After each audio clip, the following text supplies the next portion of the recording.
Good morning everyone. आशा करता हूँ आप सभी लोग घर पे होंगे, स्वस्थ होंगे और कोविड प्रोटोकॉल्स को फॉलो कर रहे होंगे। लास्ट लेक्चर तक हमने कार्बोहाइड्रेट की और प्रोटीन की टेस्टिंग कंप्लीट कर ली थी। तो carbohydrate, protein, fats, vitamins and minerals ये किसके पार्ट्स हैं? ये हमारे न्यूट्रिएंट्स के टाइप्स हैं। उसमें से हमने सबसे पहला टाइप देखा था कार्बोहाइड्रेट्स, और कार्बोहाइड्रेट्स क्यों ज़रूरी होता है वो भी हमने पढ़ा हुआ है पहले से, कि कार्बोहाइड्रेट हमारे बॉडी में जो भी डेली बेसिस पे जो भी हम काम करते हैं उसमें जो एनर्जी खर्च होता है उसके लिए जो एनर्जी हमें चाहिए होती है उसकी आपूर्ति कौन करता है? कार्बोहाइड्रेट करता है। कार्बोहाइड्रेट कैसे पता चलेगा कि हमारे फूड आइटम में कार्बोहाइड्रेट प्रेजेंट है? तो उसके लिए हमें सिंपल सा आयोडीन का सॉल्यूशन लेना है और उसकी कुछ बूंदें अगर कार्बोहाइड्रेट या किसी भी अपने फूड आइटम में मिला दो, और उसमें से अगर आपको ब्लू ब्लैक कलर का एक कोई भी एक पिगमेंट दिखाई दे गया, कोई कलर इस तरह का आपको दिखाई दे गया, तो ये एश्योर करता है कि आपके उस फूड आइटम में कार्बोहाइड्रेट प्रेजेंट था। ऐसे ही हमने प्रोटीन के बारे में पढ़ा था। प्रोटीन की टेस्टिंग के लिए हमारे पास दो चीज़ें चाहिए थी। एक तो कॉपर सल्फेट का सॉल्यूशन चाहिए था और दूसरा कॉस्टिक सोडा चाहिए था।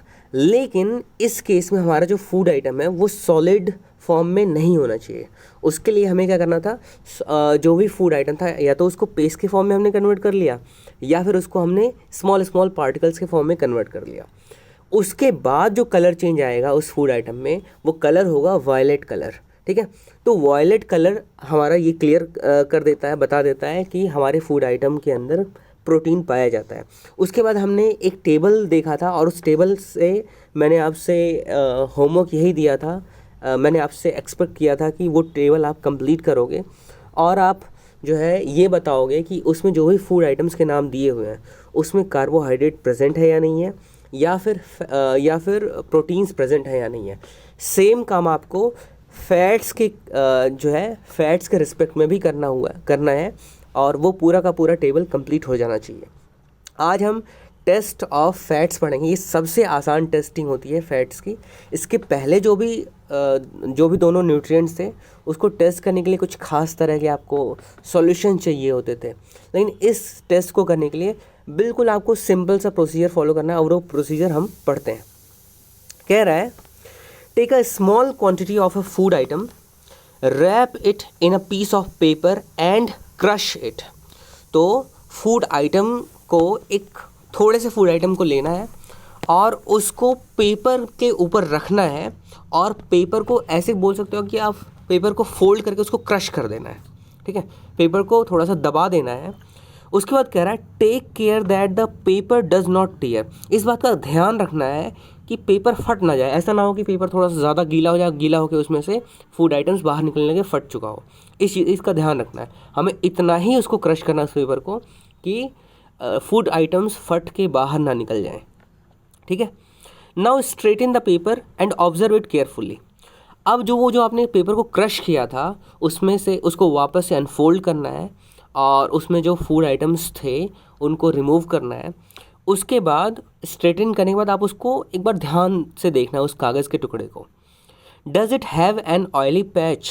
क्या इस कागज़ के ऊपर ऑयल के पैचेस हैं, मतलब ऑयल के धब्बे लगे हुए हैं, तेल के धब्बे उस पर लगे हुए हैं। Holding the paper against light, hold the paper against the light. यही सेम पेपर को आपको लाइट के सामने लेके जाना है और उसको देखने की कोशिश करना है। Are you able to see the light faintly through the patch? तो दो पेपर अगर मेरे पास हो, एक पेपर जो बिल्कुल सिंपल सा पेपर था, आप अपने कॉपी का ही पेपर यूज़ कर रहे थे एज इट इज़, जैसे था वो, उसको वैसे अगर यूज़ करोगे और उससे आप लाइट को देखने की कोशिश करोगे, और दूसरा आपके पास ऐसा पेपर है जिसके ऊपर ऑयल के पैचेस बने हुए हैं, उसके थ्रू अगर आप लाइट को देखने की कोशिश करोगे तो ऑयल के पैचेस के थ्रू लाइट थोड़ा सा ज़्यादा क्लियरली दिखाई देता है जो नॉर्मल पेपर था उसके कंपैरिजन में। क्लियर है?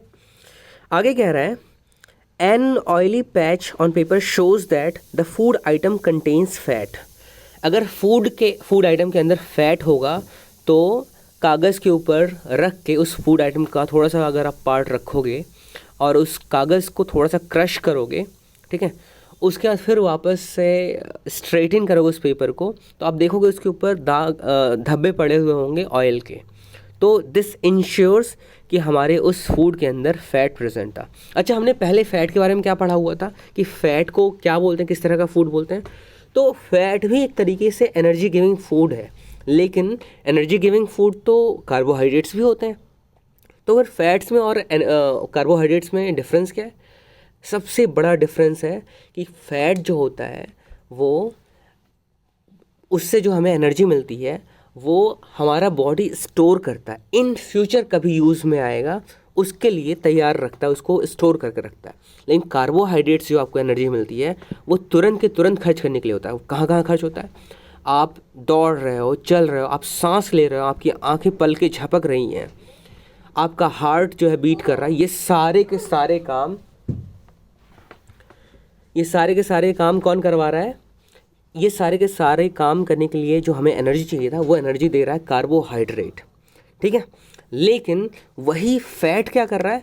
हमारे बॉडी में इन फ्यूचर कभी मान लो फूड की ज़रूरत पड़ गई, एनर्जी की ज़रूरत पड़ गई, उस समय हमें एनर्जी नहीं मिल रहा है, तो उस सिचुएशन के लिए तैयार रखता है हमारा बॉडी, फूड को स्टोर करके रखता है, ठीक है। बहुत सारे ऐसे जानवर हैं जो फूड बहुत सारे स्टोर करते हैं एक सीज़न में, और दूसरे सीज़न में बाकी पूरा साल भर उसी से निकालते हैं।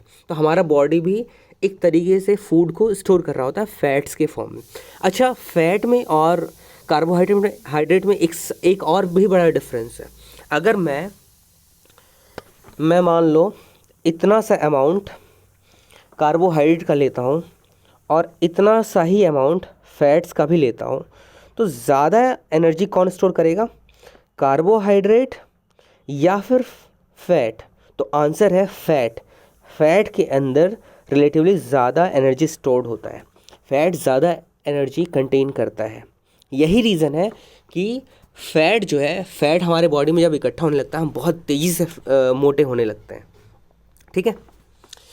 आगे बढ़ते हैं। द फूड आइटम्स में sometimes contain a little water. उस फूड के साथ में वाटर प्रेजेंट होता ही है। जब भी खाना बनता है ज़्यादातर केसेस में, अगर सूखी सब्ज़ी नहीं बन रही है तो उसमें पानी तो पड़ता ही पड़ता है, और कई बार सूखी सब्ज़ी में भी थोड़ा थोड़ा पानी पड़ ही जाता है। तो जो भी फूड आइटम हम खा रहे होंगे उसमें थोड़ा बहुत पानी तो होता ही है। यहाँ तक कि फ्रूट्स के अंदर भी पानी होता है। वाटरमेलन के अंदर बहुत ढेर सारा पानी होता है, मैंगो के अंदर भी पानी होता है, ठीक है। Therefore, after you have rubbed an item on paper, let the paper dry for a while. तो क्या कह रहा है कि अगर हमें बेस्ट एक्सपीरियंस चाहिए फ़ैट का, तो फ़ैट के साथ में पानी भी थोड़ा बहुत होता है सब्ज़ी में। तो क्या करना है आपको कि वो जो क्रश करोगे आप फूड आइटम्स को कागज़ के ऊपर, तो हो सकता हो वो जो गीला हुआ वो कागज़ का वो वाला पार्ट जहाँ पे ऑयल पैचेस लगे हुए हैं, वहाँ पे ऑयल पैचेस के साथ में पानी भी हो मौजूद। तो हमें क्या करना है, पहले उस कागज़ के टुकड़े को सूखा कर लेना है, ड्राई कर लेना है। ड्राई करने के बाद हमें क्या करना है, वापस से उसको ऑब्ज़र्व करना है। देखना ये है कि क्या उसमें फ़ैट के पैचेस हैं, ठीक है। ऑयल के पैचेस, हम उसको फ़ैट के पैचेस बोल सकते हैं। ऑयल के, फ़ैट इज़ बेसिकली ऑयल कई तरह के हो सकते हैं। ज़्यादातर हम जब ऑयल की बात करते हैं अपने बॉडी के रिस्पेक्ट में, तो ऑयल जनरली हम एडिबल ऑयल को बोलते हैं। एडिबल क्या होता है? एडिबल मतलब खाने लायक, ठीक है, EDIBLE। एडिबल ऑयल मतलब ऐसा ऑयल जो हम अपने फूड के साथ में यूज़ करते हैं खाने के लिए, ठीक है। तो क्या कह रहा है, if there were any water that may have come from food it would dry up after some time. तो वही कह रहा है कि जब भी हम ये वाला एक्सपेरिमेंट कर रहे होंगे तो फूड को कागज़ में रैप करने के बाद फूड को निकाल कर देंगे, उस कागज़ को स्ट्रेटन करके उसको कुछ देर सूखने देंगे। सूखने के बाद जब पानी उड़ जाएगा उसके बाद हम देखेंगे तो ऑयल पैचेस ज़्यादा क्लियरली दिख रहे होंगे और कागज़ के फटने का भी डर नहीं रहेगा, ठीक है। If no oily patch shows up after this, the food item does not contain any fat. अगर ऑयली पैचेस नहीं होंगे दैट मीन्स कि उस फूड आइटम में फ़ैट नहीं होगा। जनरली हम जो खाना पका के खाते हैं उसमें तो हम तेल डालते ही डालते हैं, तो हम हमारे जनरली फूड आइटम्स में फ़ैट तो होता ही होता है, ठीक है। फिर कह रहा है we tested food items for 3 nutrients that is carbohydrates, proteins and fats, ठीक है। इन तीनों का हमने टेस्टिंग किया हुआ है कि कैसे पता कर सकते हैं कि ये तीनों न्यूट्रिएंट्स फूड आइटम में प्रेजेंट है या नहीं है।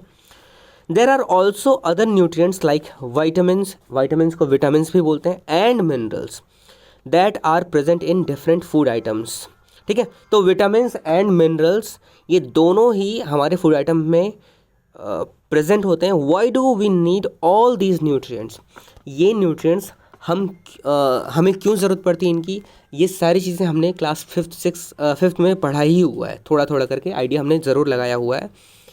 बाकी विटामिन्स एंड मिनरल्स के बारे में थोड़ा सा ज़्यादा डिटेल में हम नेक्स्ट लेक्चर में कंटिन्यू करेंगे। तब तक के लिए stay home and stay safe. Thank you.